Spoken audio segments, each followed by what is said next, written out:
Welcome to this predicted paper from Psychology Ninjas. This paper represents the best guess for the upcoming exams. Please use this paper in addition to your other revision. You can complete a unique version of this paper by going to our Psychology Ninjas site. Psychology Ninjas is full of free content to help you with your exams. You can save your scores with a free account. Participants were told they were taking part in a study on learning. They were instructed to give increasing levels of unpleasant noise to another participant who was a Confederate for incorrect answers. In one condition, the experimenter stood next to the participant while giving instructions, and in the other, instructions were given via video link from another room.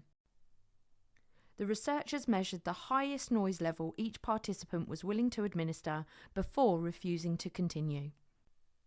Explain how the researchers could improve the reliability of their study, 2 marks. Here we have the command word explain, which means we need to give a detailed description in order to access our mark. There's some assumed psychological knowledge in this question in terms of the keyword reliability. Reliability is all about consistency, and this question is looking for us to improve the consistency of this particular piece of research. So we get an AO2 mark for identifying a particular way that this study could be improved, and then an AO3 or a justification mark about how that then improves consistency, why consistency is a consequence of that thing that we've identified. Let's have a look at a response. The psychologist could ensure that when the Confederate gets the answer wrong, and the number of times that they get the answer wrong is the same for when the experimenter is stood next to the participant and when they are given instructions via the video link, so that the prods are consistent within the study. So we first got what we're going to improve the consistency of this study. When the Confederate is getting the answer wrong and the number of times that they're getting the answer wrong. As a consequence, this then improves the prods and the prods being consistent. We need these to be consistent in the 2 different conditions, when the experimenter is stood next to the participant and via the video link. So therefore our study is improved in terms of its reliability. Describe the risk management that a researcher would have to have carried out to conduct the study into proximity and obedience, 2 marks. Here we've got the command word describe, which means we need to give a detailed explanation of what we're going to do. We've also got some assumed psychological knowledge here in terms of risk management.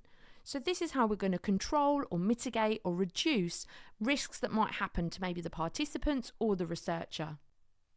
These are all AO2 or application marks. So we need 2 different ways in which we could manage either the same risk or 2 different risks for this particular study. So it's got to link back into proximity and obedience. Let's have a look at an answer. The researcher should have an independent psychologist and medical team in the area in case the participants have an extreme reaction to the stress of the obedience study, as they could have seizures. So we've explained what we're going to do in terms of having a medical team and a psychologist, and we've explained why we're going to do that. So this is linking this back into the context of obedience and understanding that this is a stressful response that in Milgram's case had created seizures. Let's have a look at a second way in which we might manage some risks. The researcher should ensure that the learning study is conducted in a safe environment, and that if the participants are angry or deeply upset by the requests given by the experimenter, that the experimenter can leave the environment quickly. So we've said that we're going to give the experimenter a way to leave the environment, and we've also explained why we might want to do that, because participants might become angry or upset by those prods to continue. Outline and evaluate research into conformity, 8 marks. We've got 2 different command words here, the first one being outline. That's going to be looking at our knowledge of a particular thing. We get 3 marks for our AO1 or our knowledge. This is focused specifically on research. So we need to make sure that we're giving details about particular studies looking at conformity. Our second command word in this question is then evaluate. This is where we need to give strengths and weaknesses of that particular research that we've identified and explained. We've got 5 marks for our AO3, which means we need more evaluation than explanation in our response. So we're going to start by explaining some research into conformity. Ash aimed to investigate the effects of conformity to a majority when the task is unambiguous. In total, 123 male undergraduates from 3 US colleges were included in the study. The groups consisted of 1 naive participant and a group of 6 to 8 Confederates. Naive participants sat last or second to last. They were shown 2 white cards, one with a single line, the other with 3 lines of various lengths. 2 of them were very different. Participants were asked to select the line that was the same length. In 12 of the 18 trials, Confederates gave incorrect answers in the critical trials. We've gone beyond just identifying a specific researcher here, although Ash is a good one for conformity. We've given lots of specific details about this study, both in terms of the participants and the nature of the task, showing detailed, thorough knowledge. It's now time to move into our evaluation. A limitation of Ash's research is that a biased sample of 123 male undergraduates was used. We're starting our evaluation with the nature of the sample, suggesting that it's biased or unrepresentative. We're then going to explain the impact of this on our results. As the sample is not representative, the results cannot be generalised to other age groups, as students are more likely to conform because peer pressure has more consequences. Generalisations cannot be made to women, and they may show higher levels of conformity than Ash's findings due to social expectations. Here we've taken the fact that age might be a problem, and we've explained why this is having a problem and the consequences for conformity, that younger people and students are more likely to conform. We've also said that this is an androcentric sample, and therefore results cannot apply to women. Again, we've said what expectations we might have for women's levels of conformity. We're then going to give a counter-argument. However, by using an androcentric sample, Ash excluded the gender dynamics of the group as a confounding variable for majority influence. The gender of the Confederate and social norms about their ability within the visual perception test may influence the group dynamic and reduce the validity of the study. Our counter-argument shows a strength of this androcentric sample by excluding gender as a variable. We've said here that if we had gender dynamics, they might confound or confuse the results, enabling us not to make cause and effect relationships. We've also said how this might have an impact on this particular task in terms of visual perception. We're then going to come to a judgment given that we've had an argument and counter-argument. Therefore, research into conformity lacks population validity and can only draw conclusions on the nature of the participants sampled. We've shown our psychological knowledge in this conclusion by using more terminology, population validity, which is another term for generalisability. We're then going to return to explanation once again. Ash found in the control trials people made mistakes 1% of the time. However, in the critical trials, participants gave incorrect answers 36.8% of the time. 75% conformed at least once. Ash shows convincingly that group pressures to conform to a majority are much stronger than have been thought previously. We've illustrated our detailed thorough knowledge by giving precise findings. We've also said about a conclusion for this integral piece of research. It's time to go back to evaluation now. A limitation of Ash's research is that there are ethical issues regarding it. Participants were deliberately deceived, breaking ethical guidelines as they were told it was a vision test. We've shown here that we've used ethics as a way to evaluate, saying deception was in part of this study. And then we're going to give a counter-argument. Deception was necessary for Ash to test the nature of conformity and ensure that validity of the responses of the naive participant, reducing the likelihood of demand characteristics within the experiment. Our counter-argument is saying why this deception, which breaks ethical guidelines, is justified.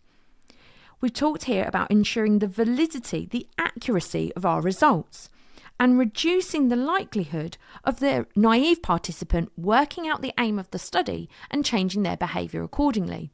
This is why deception is a justified ethical breach. We're going to talk about a different ethical issue now. Although participants felt stress, they did not experience significant psychological harm, as the task was based on visual perception rather than accepting conformity. ASH ensured that the participants were fully debriefed within their post-study interview, reducing the harm experienced by the participants. We've talked in detail about a different ethical issue in terms of protection from harm. We've talked about key terminology within this in terms of debriefing participants, ensuring that they're told the aim and the reasons behind the study. And then often researchers also get consent at this point in the experiment. To complete our evaluation, we're going to give a judgment. Breaches of ethical guidelines were justified in conducting research into the nature of conformity and to examine the nature of majority influence. We've given a clear judgment here, saying that it was justified. And we know that deception is often justified if the study could not be done any other way. It's time to go back to explanation once again. ASH carried out several variations of his original study to find out which variables had the most significant effects on the level of conformity shown by participants. With one confederate, conformity was 3% on critical trials. Two confederates were 12.8% and 32% for three confederates. Conformity is highest when the majority is only 3, suggesting that group size affects conformity. The discussion of our variation is based on group size. However, you would need to know other variations of ASH's research and how variables have affected conformity. Here we've talked about various levels of conformity with different confederates to change the group size. We've given specific numerical findings once again to give detailed, thorough knowledge. We now need to evaluate this piece of research. ASH's study into majority influence has high internal validity, as a laboratory experiment was used to study the participants. We've identified a methodological strength here by linking laboratory experiments to high internal validity. Here we're saying that we've got accuracy inside our study and we've operationalised our variables effectively. We're then going to explain this strength in a bit more detail.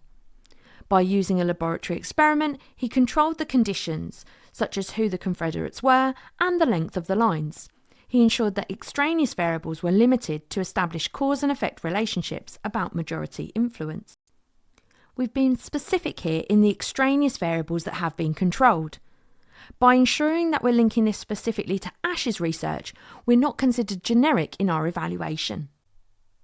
We're then going to give a counter-argument. Unfortunately, this lowers the ecological validity of the study, due to the use of an artificial environment, as the participants could have realised what was happening because of this, but also because of how unrealistic the study was, resulting in higher levels of conformity. A big weakness generally of laboratory experiments is ecological validity. We've also suggested that in this particular study, there is also an unrealistic task or lack of mundane realism. These often go hand in hand for lab experiments, but they're not necessarily always both going to be criticisms. We're going to complete our evaluation paragraph by coming to another judgment. Majorities may be more influenced in real-world scenarios, but ASH's use of laboratory experiments enable cause and effect to be established. We've given both sides of the argument here, but we've been definitive in our judgment, saying that these are important because cause and effect relationships can be established. To complete our essay, we're going to give some final concluding remarks. Generalisations about the nature of majority influence are limited due to the nature of the sample used within ASH's research into conformity. The highly controlled methodology results in high control over variables, but limits the ability to definitively explain real-world conformity. The integrity of psychology was upheld as ethical guidelines were only breached as it was justified to do so. Explain how individuals might resist social influence. 4 marks. Here we have the command word explain, which requires us to give a detailed and thorough explanation of a particular theory.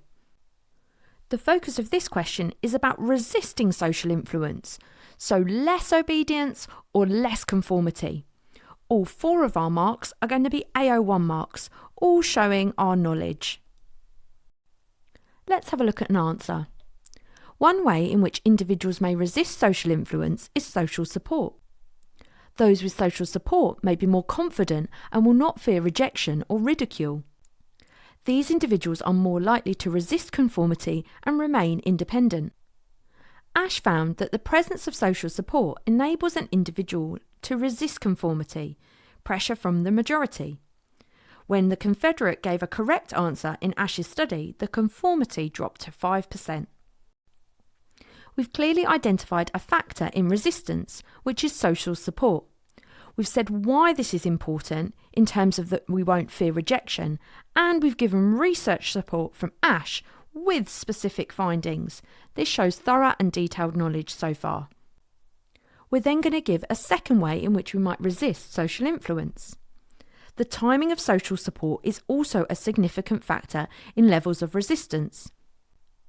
If social support is given to an individual quickly, then resistance to social influence is effective, as it confirms that the individual is correct in their own assertions. Our second factor is all about timing, and again we've said why this is important. That this enables an individual to feel the correct in their own responses and decreases the influence of conformity or increases resistance. Discuss the role of an agentic state in explaining obedience, 8 marks. Here we have the command word discuss, which is still asking us to outline or explain something and evaluate for our 8 marks. We're explaining the agentic state or agency theory. This means that there are 3 marks available for our knowledge of this particular theory of obedience. For the final 5 marks, we need to give strengths and weaknesses of this particular explanation. Given the imbalance of marks, we need more evaluation than explanation within our response. Let's start looking at a response by explaining a particular concept in agency theory. The agentic state occurs when we act on behalf of another person. In an agentic state, a person feels no personal responsibility for their actions. Milgram proposed that obedience to authority occurs because a person feels no responsibility for their actions.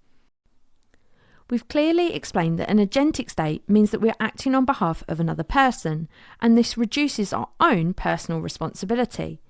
We've identified that this particular theory is from Milgram. We're then going to move into our evaluation. There is empirical support for explaining obedience through being in an agentic state. Where we've used the word empiricism or empirical support, we're just saying that there's research that supports this particular theory. We're then going to move in and explain some research findings. Milgram's baseline study found that 48% of participants showed destructive obedience, with many participants expressing that they believed that the teacher was responsible for the learner when they were debriefed.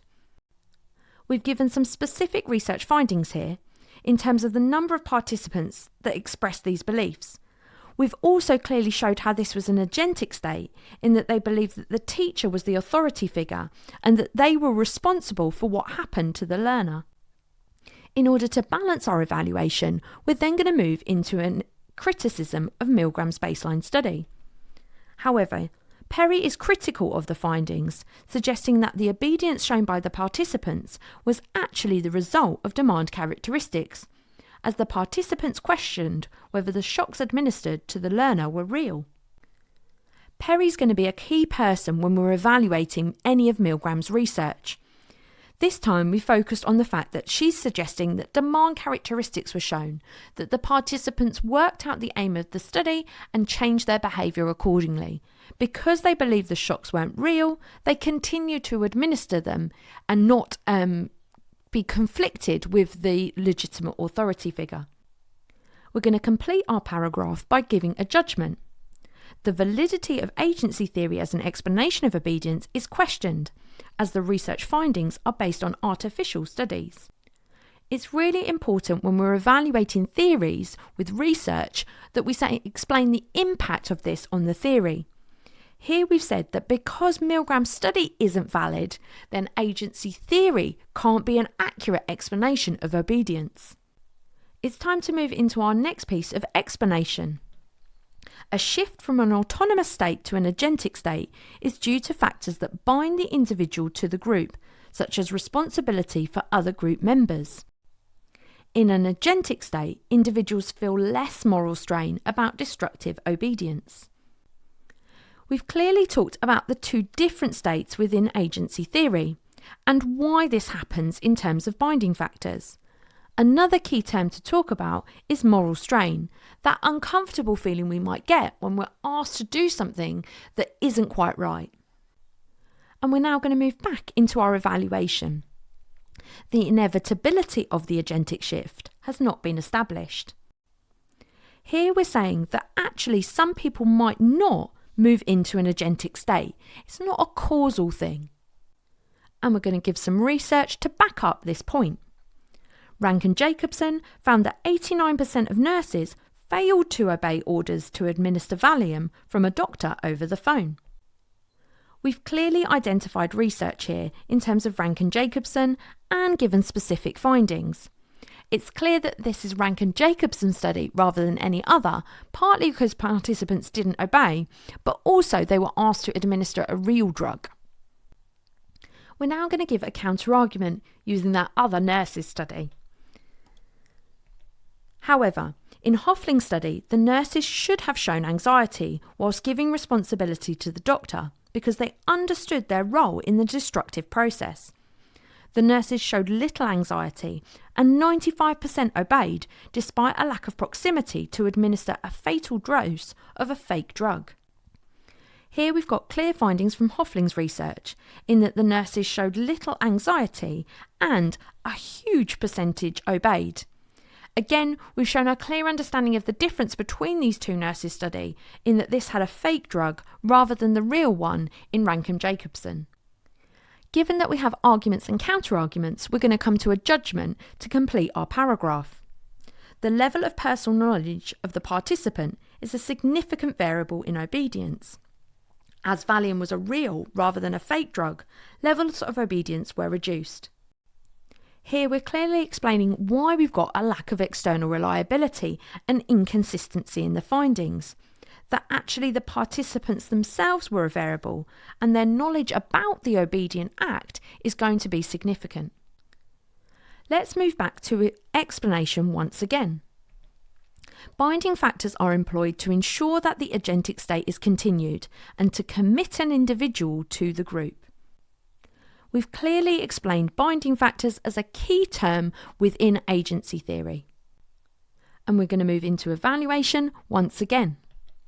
The role of the agentic state can be criticised for being reductionist. Here we're showing our psychological knowledge by saying that this explanation of obedience is too simplistic. And then we're going to explain why we can say this. The legitimacy of the authority figure also needs to be considered, as the nature of the institution can encourage obedience by participants. We've used a different theory of obedience here in terms of legitimate authority in order to explain a different argument. We're going to explain this further by suggesting why this is an important variable. In Milgram's rundown office block study, participants did not shift into an agentic state, as the location did not legitimate the responsibility of the authority figures. As such, Milgram found there was less obedience, with 47.5% of participants showing obedience. Whenever we're giving a different theory, it's really important we say why that is important. Here we've used research to show that although there was still a legitimate authority figure at the rundown office block, they weren't in control. They weren't creating that same shift of responsibility from the participant to the authority figure, and therefore we had less obedience. We're going to give a concluding judgment in order to complete our paragraph. Therefore, it is not a valid explanation of obedience and needs to be cautiously applied. Here we're suggesting that actually agency theory, or the role of the agentic state, isn't as accurate and cannot be used exclusively to explain obedience. To complete our response, we're going to give some concluding remarks. Research support for the role of the agentic state gives credibility for this as an explanation of obedience. Participant variables and the extent of their own understanding of the task is a significant influence on the level of obedience shown. And finally, the oversimplification of just looking at the role of the agentic state is a significant issue. Explain the working memory model, 4 marks. Here we have the command word explain, which means we need to give a detailed and thorough account of our theory.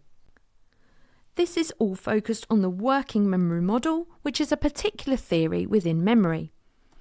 All 4 of our AO1 marks are going to be about explaining different features of this model of memory. Let's break down our response. The central executive allocates and directs attention between the other components within short-term memory, making it responsible for processing information and verbal reasoning tasks. It has a supervisory role and does not store information. We've given a thorough account of the central executive as a particular component within the working memory model. We've said its role and what happens when what kinds of tasks it's involved in. We've also said what it isn't responsible for in terms of not storing information. Let's have a look at the rest of our response. The phonological loop encodes acoustically, but has a limited capacity in dealing with acoustic information. Within the phonological loop, there is the phonological store that stores the words that you hear. There is also the articulatory process that has a role in maintenance rehearsal.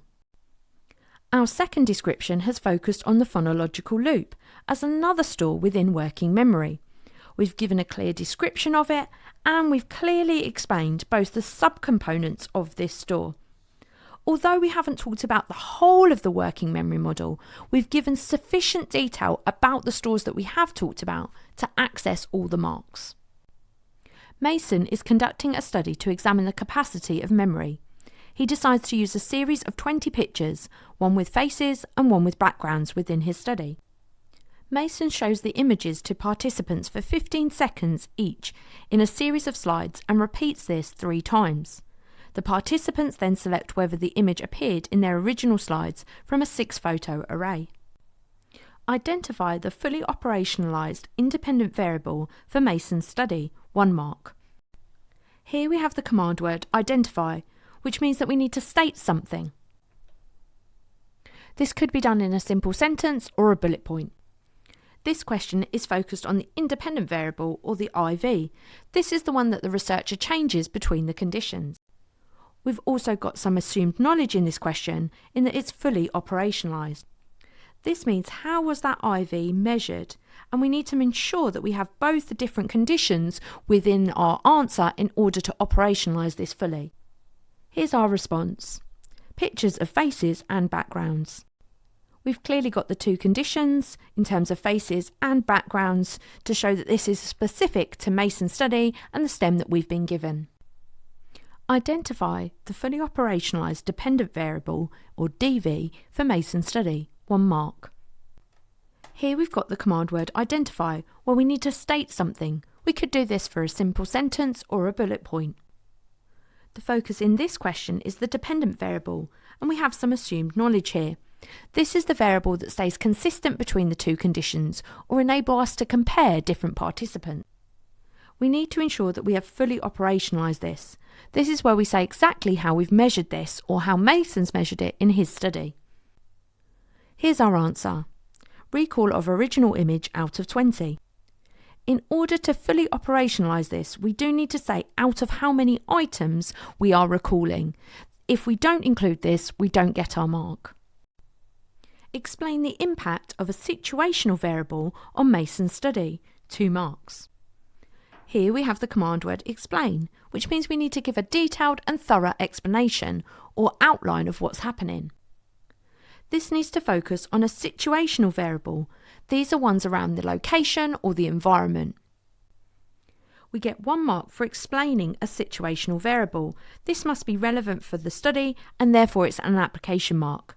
Our second mark comes from explaining the impact of that on the results of this particular piece of research. Let's have a go at breaking down an answer. The location that Mason used to complete his study on the capacity of memory may have impacted the results.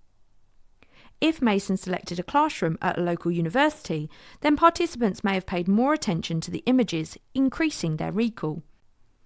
We've clearly identified a situational variable in terms of location. We've linked this into the study because we focused on the aim of the study being about capacity, and we can tick this off within our STEM in order to ensure that we're using a variety of information if required. We've then said the impact of this on results, that if it is at a local university, then they might pay more attention. For good measure, we've also put this in context of the STEM in terms of they're looking at images. However, we wouldn't need to do this given that we've already done application once. Outline and evaluate the multi-store model of memory, 8 marks. We've got 2 different command words here, the first one being outline. This is our knowledge of the multi-store model of memory. This gets us 3 marks for our detailed and thorough knowledge of this particular theory of how memory works. We then need to evaluate the multi-store model for the remaining 5 marks. This means giving strengths and weaknesses of a multi-store model. We need more evaluation than explanation in order to account for the available marks in this question. We're going to start by explaining a component within the multi-store model.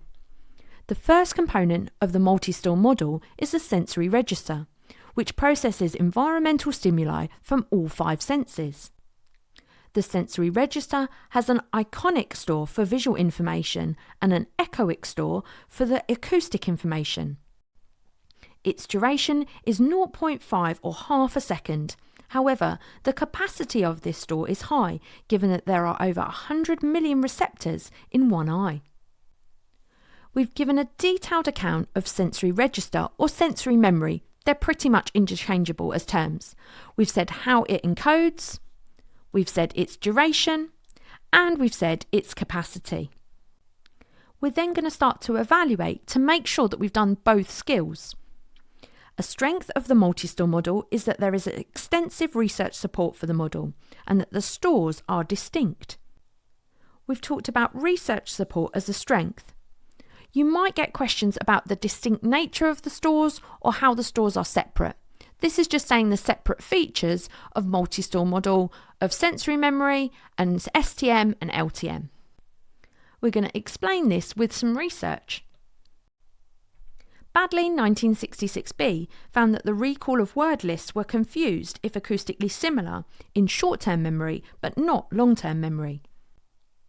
We've given a clear finding for Badley's study, and it's really important you say which one is not stored correctly in which store. So acoustically similar is confused in short-term memory.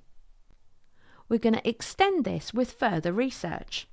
Furthermore, Peterson and Peterson used nonsense trigrams to determine short-term memory had a limited duration, whereas Barak et al. Found that high school photos could be recognised over 50 years later. We've used some different research to again show the distinct nature of the stores. Here we focused on duration, but you could do capacity instead. And then we're going to come to a concluding argument. Therefore, the model has external reliability, with research findings consistently demonstrating the different features of each store. We've included our broader psychological terminology here by saying that there is consistent results across different studies by different researchers or with different participants. And now it's time to return to explanation once again. The next storage component in the multi-store model is short-term memory. Short-term memory is a temporary store with a duration of 18 to 30 seconds, a capacity of 5 to 9 items, and information being encoded acoustically. Long-term memory is the permanent memory store within multi-store model. It has a duration from 2 minutes to 100 years, an unlimited capacity, and encodes semantically. We've shown lots of detail here in quite short sentences. We've again talked about the duration of short-term memory, its capacity, and how it stores information. We've done the same for long-term memory. Here we're talking about how it encodes semantically or based on meaning. We're then going to evaluate the multi-store model, this time focusing on a weakness. A weakness of the multi-store model is that the research base lacks external validity. Here we're saying that there's a problem with the accuracy and applying this outside of our model or in our research environment. And we're going to explain how we've come to this point. Most studies use laboratory experiments with tasks that lack mundane realism. For example, Baddeley's use of word lists or Miller's digit span technique. Here we focused on the fact that the tasks aren't realistic, and we've given specific examples of how this has been tested for multi-store model and memory. We're then going to elaborate and further develop our evaluation. The model also relies on case studies that use brain damage patients, such as HM, to support the model, which fails to account for the unique nature of brain injuries. We've identified an appropriate case study and we've said why these are problematic. You could use HM's case study as other research to support in your previous paragraph. And we're going to come to a judgment once again. As such, the model lacks generalisability, and the operation of memory may be substantially different when processing different information or brains that have not suffered trauma. We've identified that generalisability or applying these results outside of these particular individuals is problematic. We've said how other brains and other types of memory might be different. It's time to explain once again. Different processes are shown in the multi-store model to explain how information travels between the storage components. If attention is paid to sensory stimuli, then information moves from sensory register to short-term memory. Maintenance rehearsal is when material is repeated to ourselves and then is used to retain information in short-term memory and transfer to long-term memory. Retrieval is when material is accessed from short-term memory or long-term memory to give a response. Our final explanation gives a clear discussion of the different processes involved in multi-store model. We've identified attention, maintenance rehearsal and retrieval all as processes to retrieve and access memories. And once again, it's time to evaluate. A prominent critique of the multi-store model is that it is reductionist. Here we're saying that this is an oversimplified explanation for how memory works. We're then going to explain how it is reductionist. Working memory models suggest that short-term memory is not a singular store, but in fact has subcomponents that process different types of memory and types of information within our memory, unlike multi-store model. We've identified a different theory of memory, but more importantly, we've explained why this is better, that the subcomponents process different types of memory. We're then going to elaborate and explain this with research. Shallis and Warrington studied KF, who could complete visual tasks within his short-term memory, but not verbal tasks, supporting that short-term memory is not a unitary store. We've identified case study evidence, and we've clearly given the results of this and why it's a problem for the multi-store model. And let's form a final judgment to complete this evaluation paragraph. Therefore, multi-store model lacks validity and does not explain the full nature of memory. We're saying the implications of this different theory for the theory or model in our question. We're saying that because of this, it's inaccurate to say that memory works in terms of the multi-store model and that linear process. To complete our essay, we're going to give some final concluding remarks. The breadth of research that supports a distinction between the stores in multi-store model indicates external validity. The reliance on case studies and the unique injuries of such individuals hamper the ability to generalise the nature of the multi-store model to all. And finally, the lack of acknowledgement of subcomponents within short-term memory and long-term memory makes multi-store model a reductionist model. A convenience store was robbed late at night, and the only witness is the cashier, Lisa. Detective James is assigned to interview her, although Lisa has been worried about the incident and has spoken to her friend about the possibility of being interviewed by the police. Here we have the command word discuss, which means we need to explain and evaluate in our essay. We know we need to be focused on the cognitive interview and what this entails in order to interview particular witnesses. This needs to be put into the discrete situation that Detective James finds themselves in. So we have 3 marks for our explanation of cognitive interview. We have a further 2 marks for our explanation of this in context, and then a final 3 marks for evaluating the cognitive interview. So this question is asking us to do all 3 of our exam skills. The start of our response is going to be explaining a technique within cognitive interview. Mental reinstatement of original context is one technique within the cognitive interview. It involves recreating the physical and psychological environment of the incident to make memories more accessible. Contextual and emotional cues by revisiting the incident in their mind might help give an individual cues to retrieve memories. We've given a detailed explanation of what's involved in this technique, that it's about recreating the physical and psychological environment. We've also been clear that this is about making memories more accessible through cues. Next, we need to apply this information to our particular scenario. Detective James encourages Lisa to mentally place herself back in the scene of the crime. Asking questions such as, try to picture yourself in the store before the robbery happened. What were you doing? What could you hear, see or smell? Lisa could close her eyes and imagine the moment before the suspect entered. We've got a clear link into the STEM here by including robbery in our discussion and the questions that the Detective James is asking. It's really important here that we do more than just use the names Detective James and Lisa. In our application, we want to use lots of bits of the STEM, so we've ticked robbery off here so that we know we're using a wide variety of material to show our application skills. Our next step is to evaluate. Research has found that cognitive interview is effective in increasing the amount of correct information recalled. So we've identified that there's research support and that this is making more factual and correct information gathered from the cognitive interview. Our next job is to explain some research findings. Cohen et al. Conducted a meta-analysis of 53 studies and found that cognitive interview increased correct recall by 34% compared to when standard interview was used to ask volunteer witnesses about what they could recall about an incident.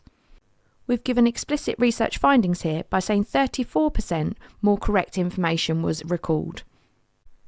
We're then going to give a conclusion about using cognitive interview. Therefore, cognitive interview implements understanding about retrieval failure in order to enhance the quantity of information collected from eyewitnesses and would be effective in Detective James's robbery investigation.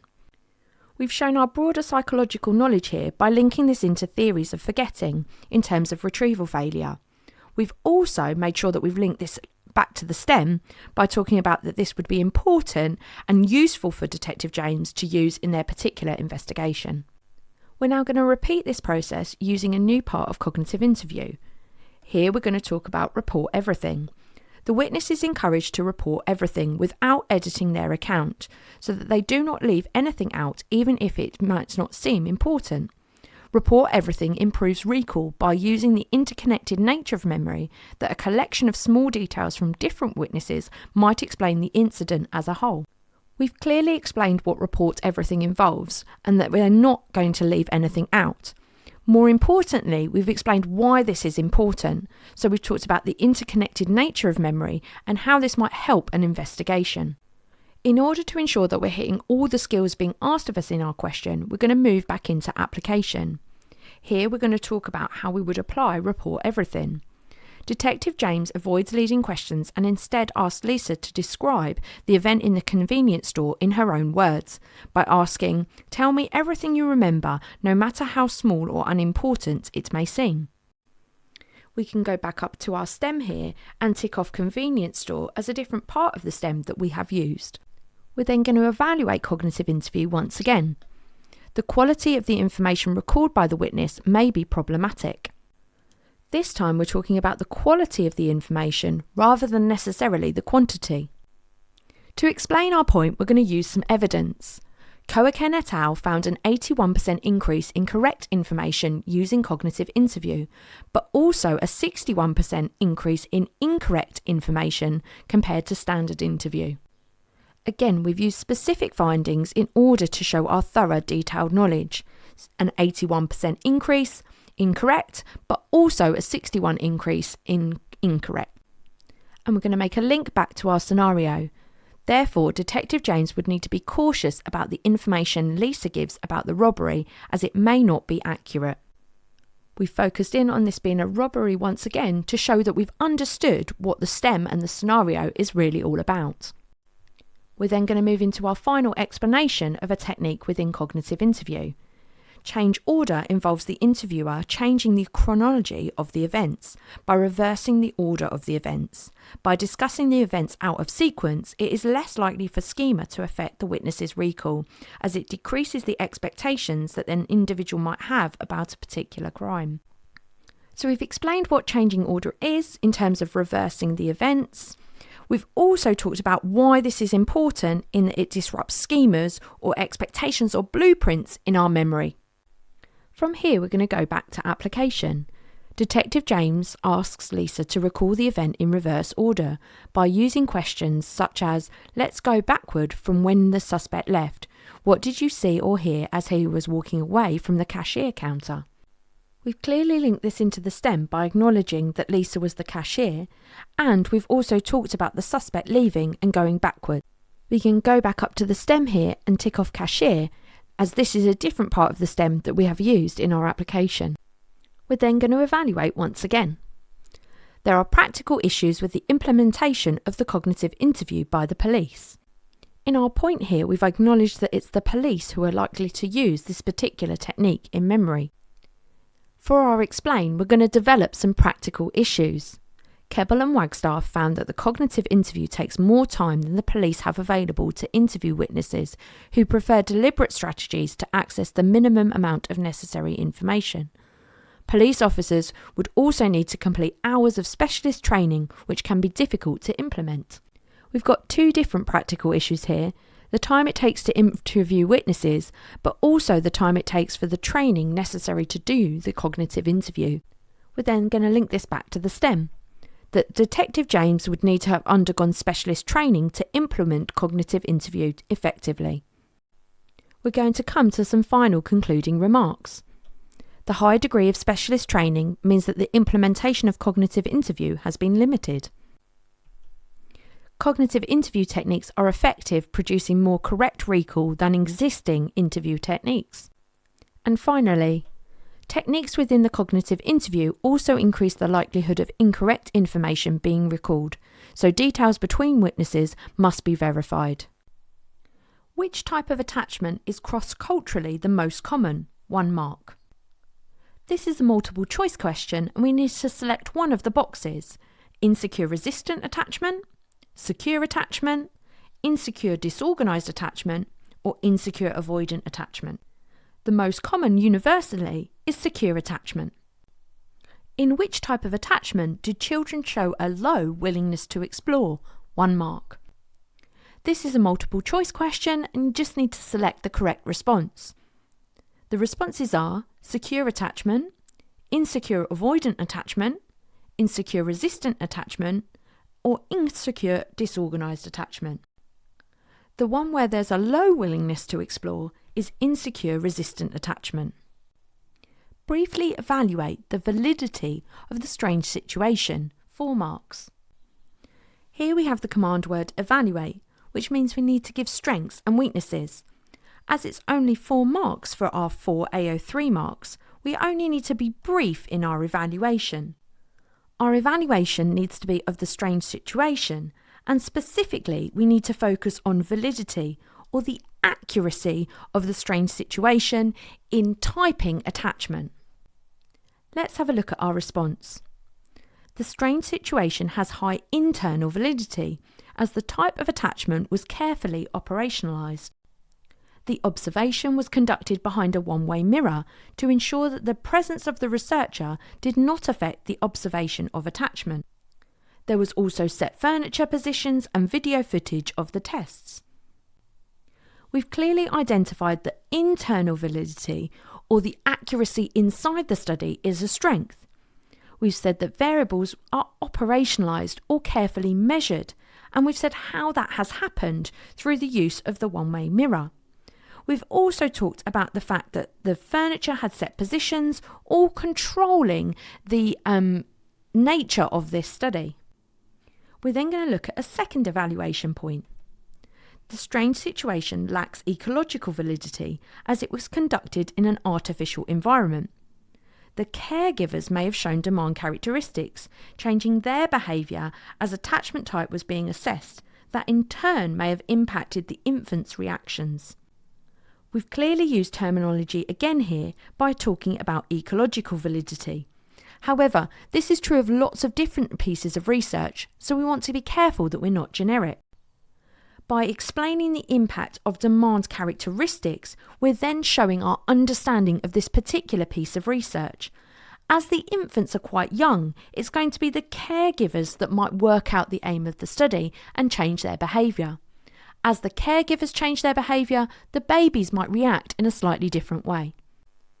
Outline one way in which Bowlby's theory of maternal deprivation has had an impact on the economy. 2 marks. Here we have the command word outline, which means we need to give a detailed description. It's important here we focus on maternal deprivation theory, as that's the focus of this question. We also need to have an awareness of what we mean by the economy. So here we're talking about workers and means of production in order to apply our psychological knowledge. It's also worth focusing on one way, and so you're only going to get credit for one way in which it has had an impact on the economy. It's really important here that you cross out any wrong answers in order for the examiner to focus in on the one that you do want marked. The 2 marks we have here are both application marks, so it's how we connect this idea of maternal deprivation and our understanding of that with the economy. We're looking at extending that way, so identifying a way and then extending how it has an impact on the economy in order to maximise our marks. Let's break down our response. Bowlby's work contributed to the 1950s World Health Organization report supporting the need for stay-at-home mothers to provide the constant care for their healthy children. As such, mothers were removed from the economy once they had children, limiting the availability of workers. We've identified within Bowlby's research the idea and need for constant care, and this resulted in stay-at-home mothers. We've gone a step further for that second mark by talking about the link to the economy, that this limits the availability of these individuals, mothers particularly, as workers for the economy. Sophie is 7 months old and spends most of her time with her mother, who responds quickly when she cries and comforts her when she is upset. Sophie becomes very distressed when her mother leaves the room, even if her father or grandmother are present. When her mother returns, Sophie smiles and reaches out to her. Sophie's mother is about to return to full-time work, and Sophie will begin attending nursery 5 days a week. Using Bowlby's monotropic theory of attachment, discuss Sophie's behaviour. 16 marks. Here we have the command word discuss, which means we need to outline and evaluate. We need to outline monotropic theory of attachment, and we have 6 marks for our explanation of Bowlby's theory. We also have a STEM in this question, and so this question requires us to do some application. We get 4 marks for our application. So the final 6 marks available are for strengths and weaknesses of monotropic theory of attachment.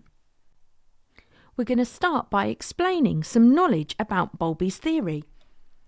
Attachment is an innate mechanism that increases the chances of survival for the baby. They use social releases, such as crying and smiling, to initiate interaction between it and the mother. As the baby has neotenic features or looks cute, it encourages the mother to care for the baby. We've clearly identified that for Bowlby's monotropy theory, attachment is innate or adaptive. We've used key terminology in order to show our understanding of this particular theory. We're then going to move into application. Sophie's mother responds quickly when she cries and comforts her, showing that she is giving emotional care to her and to develop an attachment between Sophie and her mother. We've got clear details from the STEM and we've explained how this forms an attachment. We're going to highlight this in the STEM in order to use different parts of the STEM to show detailed, thorough application. And then we're going to move on to our final skill of evaluating. The development of attachment is a protective factor that is linked to human development. Again, we're using this idea that this is an evolved behaviour in order to help survival. We're then going to explain this strength in more detail. As humans don't need to cling to their mothers as they are carried, the need for attachment as soon as they are born is not needed. However, once an infant starts to crawl, attachment is vital as the need for protective mechanisms are needed. We've linked when attachment occurs to particular evolutionary desires, that we only need this once we're starting to crawl, and therefore it's not as soon as we're born, unlike other animals. We're going to come to a judgment about how effective monotropy is to explain Sophie's behaviour. Therefore, the adaptation to form monotropic attachments reflects the need of human infants at a time when they need protection. As Sophie is 7 months, she is crawling and needs an attachment. We've clearly linked this into explaining why Sophie currently needs attachment. We're also going to mark this off in our stem in order to show a variety of ideas are being applied to. We're going to return to our explanation of monotropy. The baby attaches to one primary caregiver, known as monotropy or monotropic bond. It then creates an internal working model of relationships based on the monotropic bond, which is used as a template for future relationships. We've clearly explained that monotropy is about one primary caregiver, and that this creates an internal working model or a basis of all future relationships. Let's return to our application once again. Sophie's distress when her mother leaves the room and the failure to be comforted by other family members suggests that she has a monotropic attachment. We've shown our understanding that Sophie has a monotropic attachment by using details from the stem. Let's tick this off in the stem to show that we're using a variety of different ideas and detailed application. And now we're going to return to evaluation. There is research to support the role of the internal working model in explaining future relationships. We've highlighted the significance of research as a strength of this particular theory of attachment. Now it's time to explain some research. Hazan and Shaver used a self-report questionnaire called the Love Quiz to assess the internal working model. They found a positive correlation between early attachment types and later adult relationships.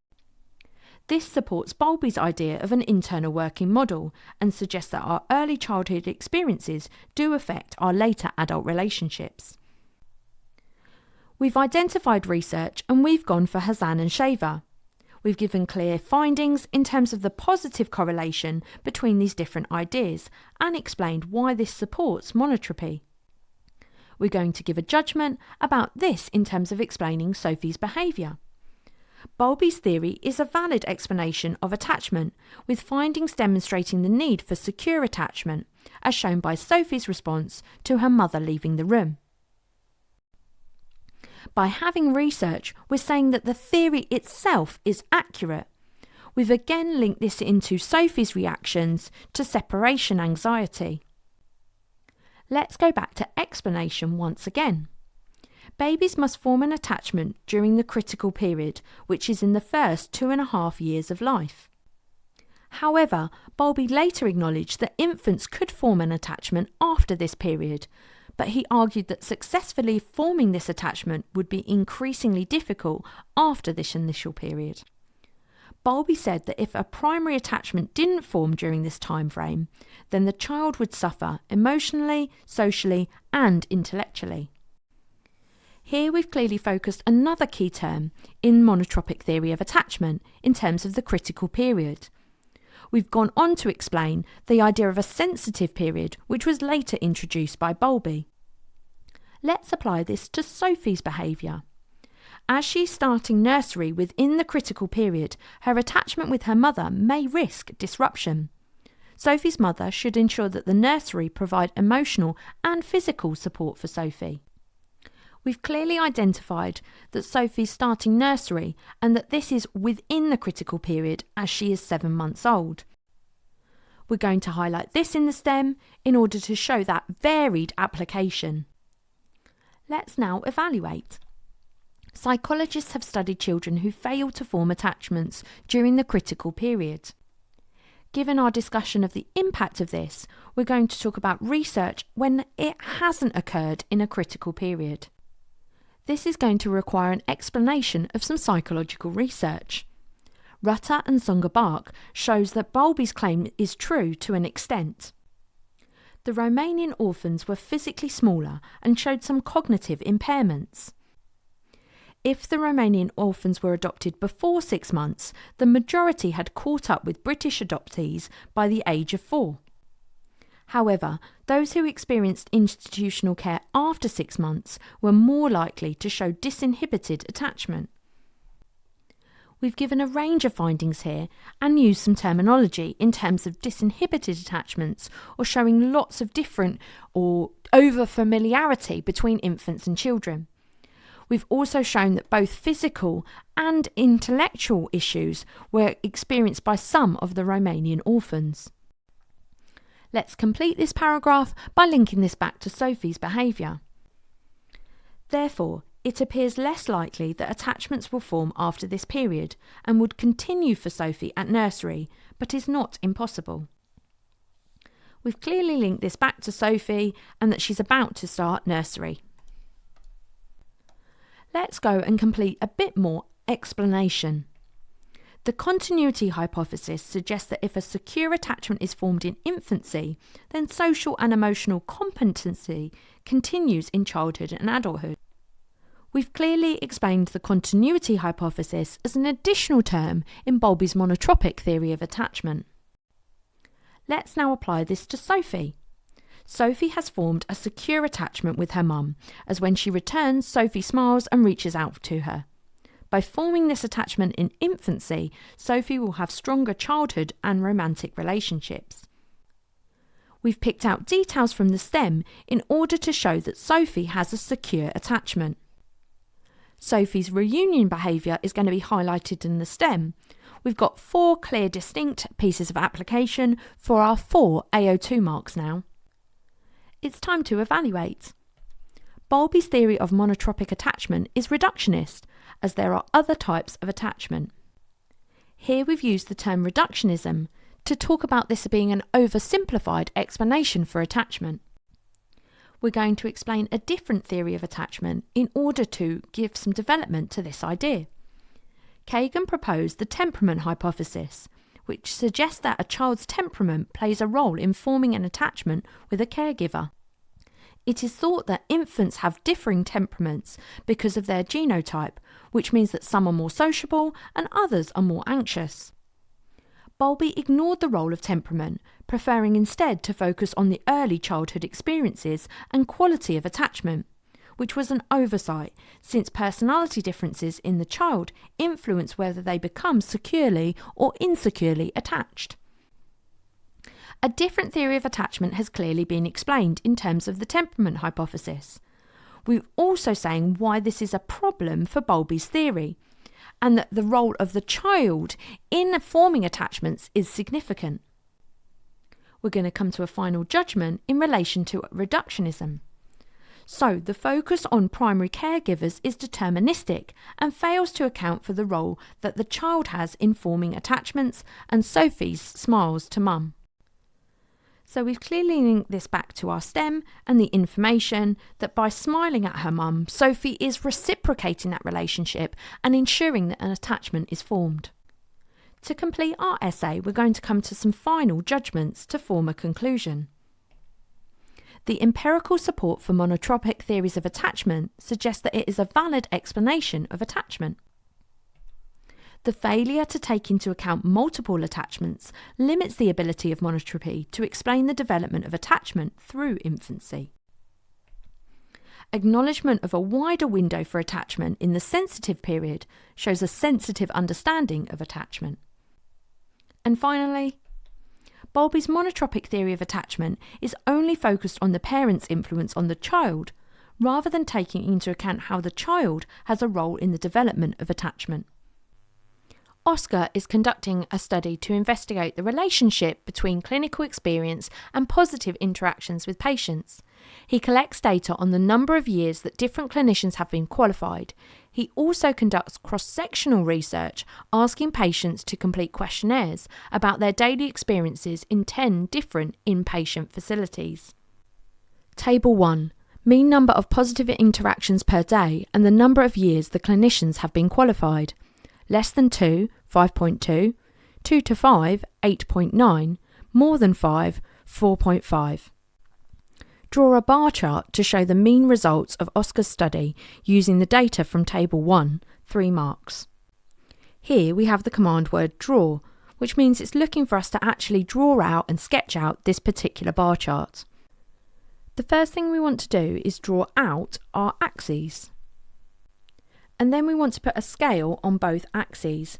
Now it doesn't really matter which one we do on which axis for the purpose of psychology, but we're going to make our life a little bit easier and we're going to put our mean number or frequencies up the side. And then we're going to start to plot our points. So we've got 5.2 here.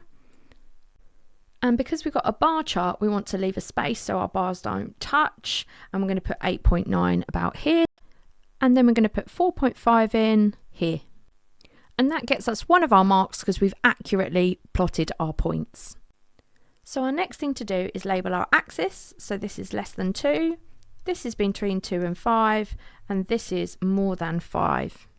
Well, what is this in relation to? Well, this is the number of years of clinician experience.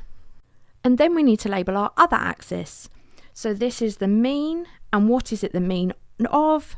Mean number of positive interactions. And finally, we need to give our whole graph a title.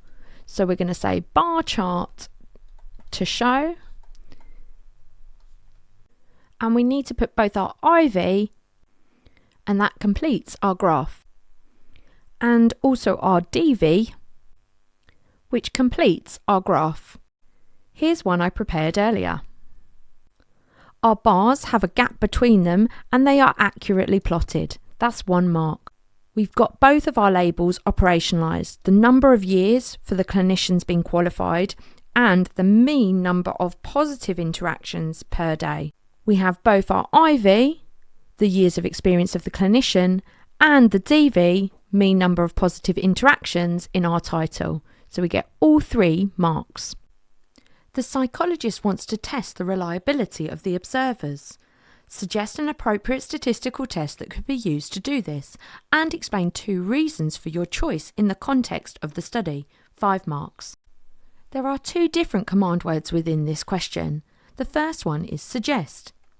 Within our suggestion, we need to identify an appropriate statistical test that we can use, and this is an AO1 mark. Our second command word is to explain, and we need to give detail and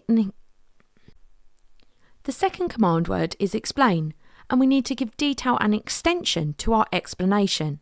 Because this needs to be in the context of our study, this becomes AO2 marks to explain why that's appropriate given this particular scenario. Whenever it comes to selecting statistical tests, you need a strategy to help you remember. We suggest that you use never chuck chocolate sponge in my red wellies spur. Sounds a bit bananas, but we're going to have a look at this and break it down, hopefully making it more simplistic and understanding what we're doing. The first thing we're looking to do is identify whether we have nominal data in our scenario. If we've got nominal data, then it's based on categories. Let's have a look at how our DV is measured. It's the number of toys being played with. So that's not a category, so we don't have nominal data. Therefore, we're not going to be doing a chi-square because we have not got nominal data, making it at least ordinal. It's then time to ask a few more questions. Our next question is whether our study is correlational or not. Here we're looking to test the reliability of our observers, or look at the relationship between observer 1 and observer 2. This means that our study is a correlation. So we can tick that it is a correlation. If it wasn't, we'd be looking at whether it's a test of difference and then whether we've got an independent or repeated measures design. We don't need to include that in the purpose of this particular question though. We have two different types of tests, and these are either based on parametric data or non-parametric data on the other side. So all of the ones here are non-parametric data. When we're looking at parametric data, we're talking about a normal distribution. If we go back and look at our STEM, there's no discussion about this being normally distributed or equally distributed in society. And therefore, we're working on our non-parametric data side, which means that we would do a Spearman's row test. We've done quite a lot of work here for our first mark, that Spearman's row would be an appropriate statistical test. We'd then need to justify this using the information that we've already looked at in our table here. Let's break down our explanation. They should select this statistical test because they are testing a relationship between stereotypical toys recorded by the observers. By identifying that this is a correlation, we can talk about this being a test of relationship. We've put this into the context of our study by saying that we are looking at the observers who are recording the number of stereotypical toys. We're then going to give a second reason. The psychologist has ratio data as the number of stereotypical toys that the children played with is being recorded. We know that it's a Spearman's row because we've got at least ordinal data. We've been a bit more specific here and said that it's ratio data in that it has an absolute 0. We've put that into the context of our study by talking about the number of stereotypical toys. We use this to identify that this was not ratio data. Rahman's stomach tightened every time the school bell rang for swimming class. One afternoon, it was crowded in the swimming pool and he slipped on the wet floor and fell into the shallow end. Nothing terrible happened as his teacher helped him up right away, but the feeling of losing control stuck in his mind. After that day, the smell of chlorine made his chest feel tight and seeing pools on TV made his hands sweat. Outline and evaluate behavioural explanations for Rahman's phobia, 16 marks. We've got two different command words here. Firstly, we've got the command word outline, which is requiring us to give an explanation. This is focused on behavioural explanations or learning theories. We get 6 marks for our knowledge of learning theories, and so we want a detailed discussion. We've also got the command word evaluate, which means that we need to give strengths and weaknesses of behavioural explanations. There are 6 marks of our AO3 here, so we want a variety of strengths and weaknesses. As this is a STEM question, we're also required to do some application. So to complete our 16 marker, we need 4 pieces of application or 4 marks worth of application to show our knowledge. Let's start with an explanation. The behavioural approach looks at the 2-process model that suggests that we acquire phobias through classical conditioning and maintain them through operant conditioning. We acquire them first by having a neutral stimulus which produces no response. Then the unconditioned stimulus gives an unconditioned response, and during conditioning, the neutral stimulus is paired with the unconditioned stimulus to produce the unconditioned response. We've clearly identified the 2-process model, which is a different way in which this question could be constructed. We've identified that we start phobias through classical conditioning and continue to have them through operant conditioning. We've then used a variety of terminology to explain the process of an association and the process of classical conditioning. We're then going to apply this to Rahman's phobia. Rahman has associated the swimming pool with the feeling of losing control. The traumatic event of falling into the shallow end has been linked to the smell of chlorine, and now his chest feels tight. We've clearly identified that an association has taken place, and that this is between the swimming pool and feeling out of control. Often with classical conditioning, we're saying that there is a traumatic event, and we've also identified this. We're going to highlight this traumatic event in our STEM to show that we're using a range of different ideas to show detailed application skills. We're then going to move into evaluation so that we've shown all 3 skills. There is research to support the role of classical conditioning in explaining phobias. We've clearly identified the role of psychological research here. But we now need to go on and explain some specific research. Watson and Rayner conducted a pre-experiment on little Albert. Before conditioning, he showed no fear of any objects, but loud noise startled him and his lips trembled. Whereas after conditioning, Albert rapidly crawled away from the rat and showed mild fear to the dog, but none to the other objects. After the final session, he showed fear reactions to white fluffy objects, but became less extreme. We've identified the Watson and Rayner study as a way of explaining and supporting classical conditioning.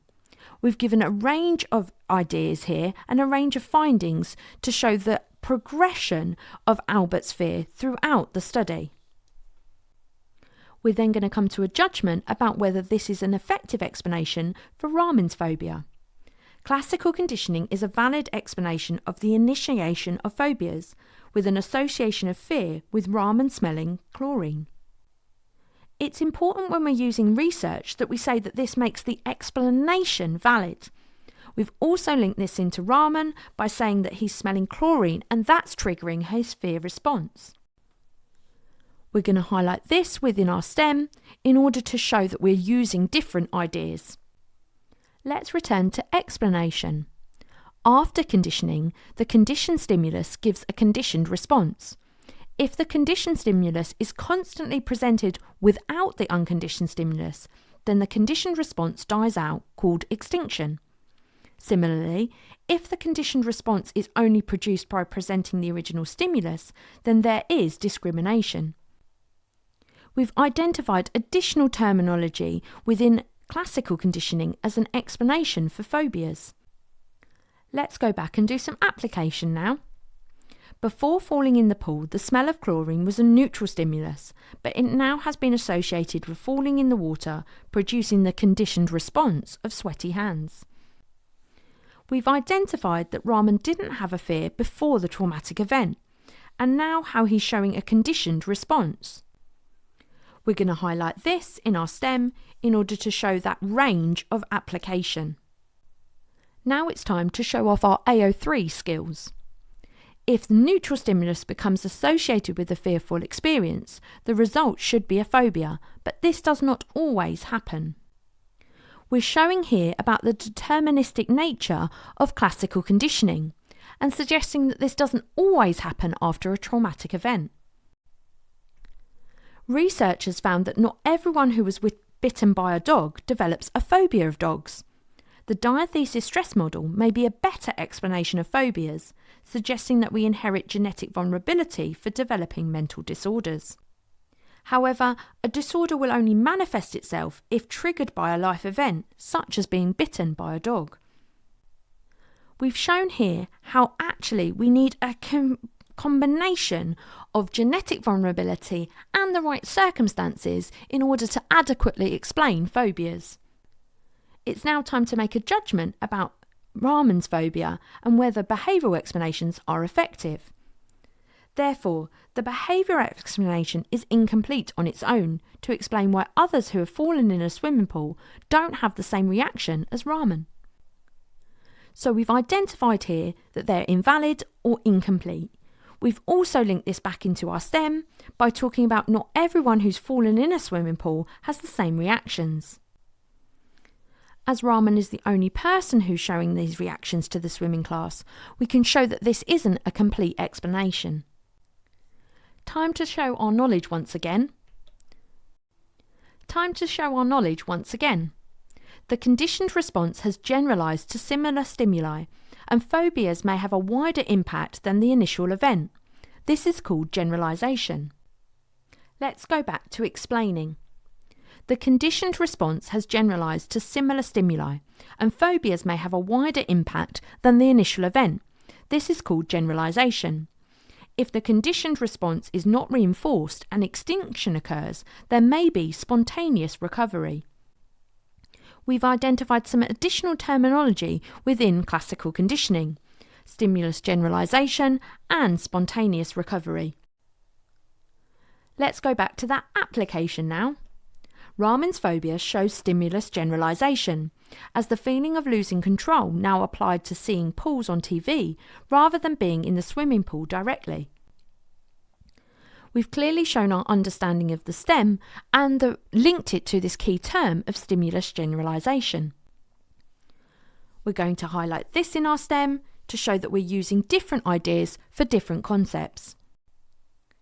Now it's time to go back to our strengths and weaknesses. The approach ignores biology, as it is rare to develop fears of recently existing items, such as cars, compared to snakes, which have been around for a long time. We've identified a limitation of this approach in that it's reductionist and ignores biological ideas about phobias. Let's explain this in more detail. Seligman suggests that phobias show a biological preparedness, where some stimuli pose a threat, implying evolution has influenced our reactions. Explaining why people are less likely to develop fears of modern objects like cars that are more of a threat than spiders. Acquiring phobias is more complex than simple conditioning, as suggested by this approach.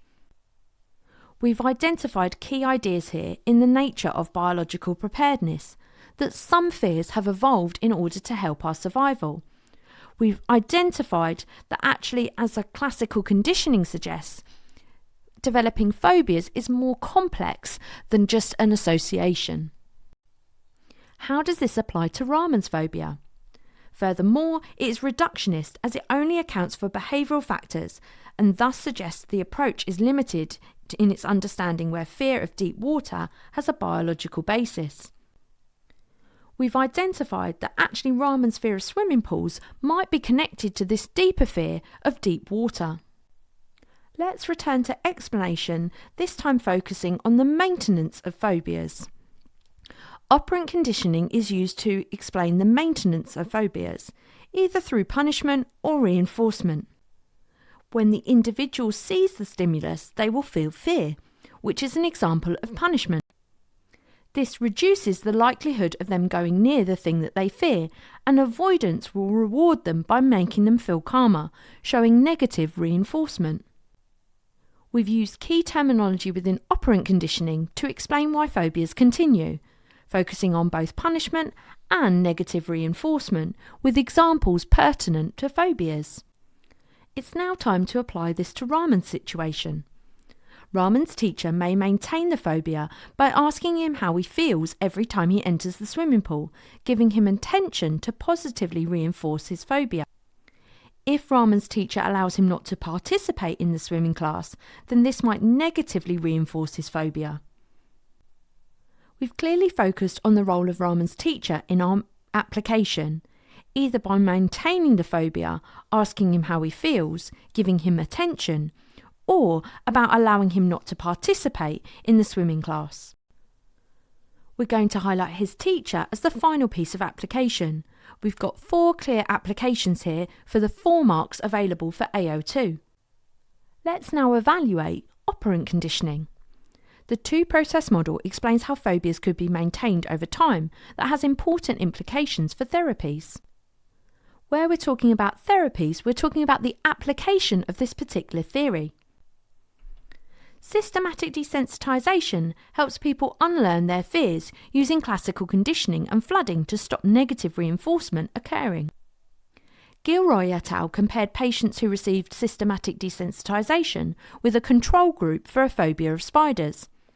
At 3 and 33 months later, those receiving systematic desensitization were less fearful. We've talked about the role of a specific therapy from behavioural approaches, systematic desensitization, and explained research that says that it's effective. It's time to give a judgment about this in relation to Raman's phobia. The effectiveness of behavioural therapies show that behavioural explanations are valid, potentially reducing anxiety that Raman experiences about swimming. It's really important when we're talking about the effectiveness of therapies that we explain why this is appropriate for the explanation, because that's the focus of the question. If the therapy is effective, then the explanation must be accurate. We've linked this into Raman's phobia by talking about his swimming and reducing anxiety relating to this using systematic desensitization. To complete our essay, we're going to give some concluding remarks. Research support for the 2-process model gives credibility to a behavioural approach to explaining phobias. the basis of phobias as a survival mechanism is problematic to just using a behavioural approach for phobias. An interactionist approach is needed to fully explain the development and maintenance of phobias. When we're talking about an interactionist approach, we're saying that both nature and nurture need to be considered. And finally, there is external validity, as the behavioural approach has led to the development of effective therapies. You can complete a unique version of this paper by going to our Psychology Ninjas site. Psychology Ninjas is full of free content to help you with your exams. You can save your scores with a free account.